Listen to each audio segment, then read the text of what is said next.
White Rice Sensei here. Welcome to my video playlist. This playlist is designed to teach you how to use your devices to input Japanese. Now this is important for people who want to speak and chat with Japanese people, have homework to do in Japanese, or just want to get better at reading and writing. So here we go. This is video number 3 on my series on how to enter Japanese text on an Apple iOS device. This video will explain how to use the flick input feature on a Japanese Kana keyboard for Apple iOS devices. In this video, you'll see some shortcuts on how to really speed up your Japanese text input and input text like a Japanese person does. The advantage of the flick feature is that you don't have to click a button several times to get to the character you want. Instead, you click on a button and you hold down with your finger and a small new menu will pop up. For example, if I click and hold the button A with my finger, a new menu pops up with A, I, U, A, and O. This also works for the Ka button. As I click and hold on the Ka button with my finger, a new pop-up will show up with Ka, Ki, Ku, Ke, and Ko.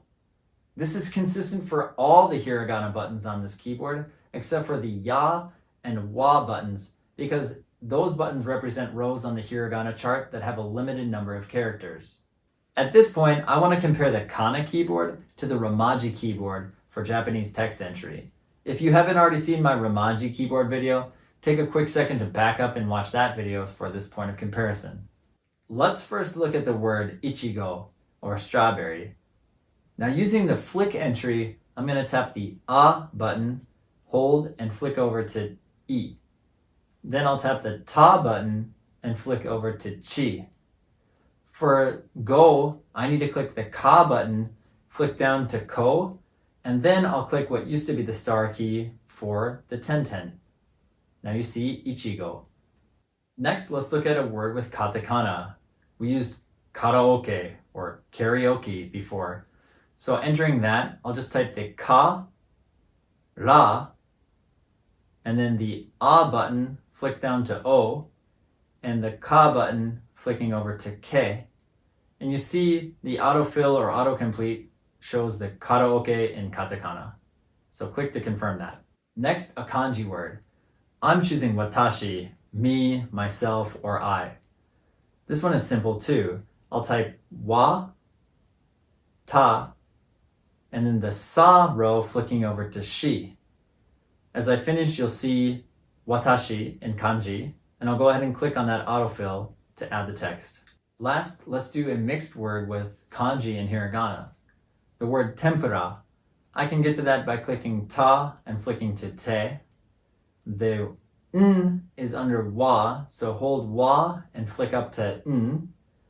And then pu, you'll have to click the ha button, flick over to hu, and we'll need to type the star key twice to get from hu to bu to pu.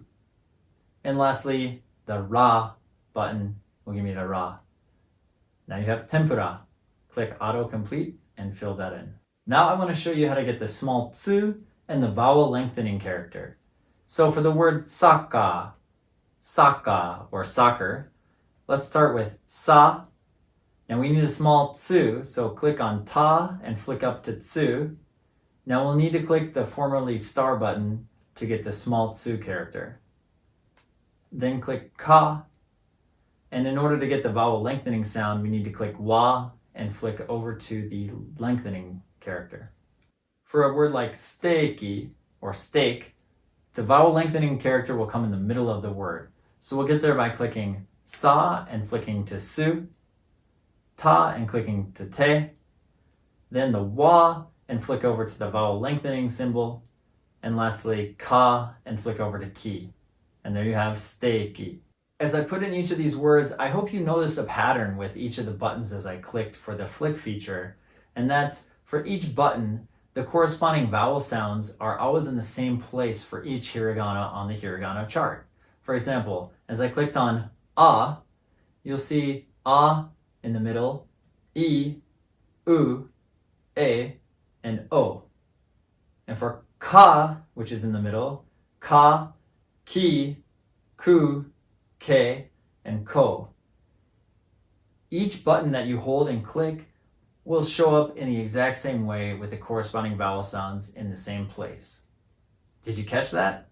Now here, I want to argue that you should use the Kana keyboard over the Romaji keyboard if you're just getting started in Japanese. And that's because with the Kana keyboard, there's no Romaji characters there to help you out if you don't remember the hiragana character. You actually have to click and hold the flick feature and see if you can find that character based on your memory. But the pattern of A, I, U, E, and O is there to help you when you forget. Here's an example. Let's say you're struggling with the re hiragana and you can't remember what it looks like. Using the Kana keyboard, you're just going to tap and hold on the Ra button and you're going to see Ra, Ri, Ru, Re. And there it is, over there where that A vowel sound should be. Pretty easy to remember, don't you think? As always, I hope you found this video helpful and I hope you'll challenge the Japanese Kana keyboard soon. Personally, I think the Romaji keyboard builds bad habits for new Japanese learners, and it'll force you to think about Japanese in Romaji or English characters when you really should be spending your time learning hiragana, katakana, and kanji.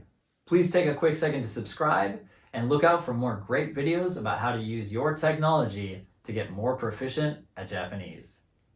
See you next time.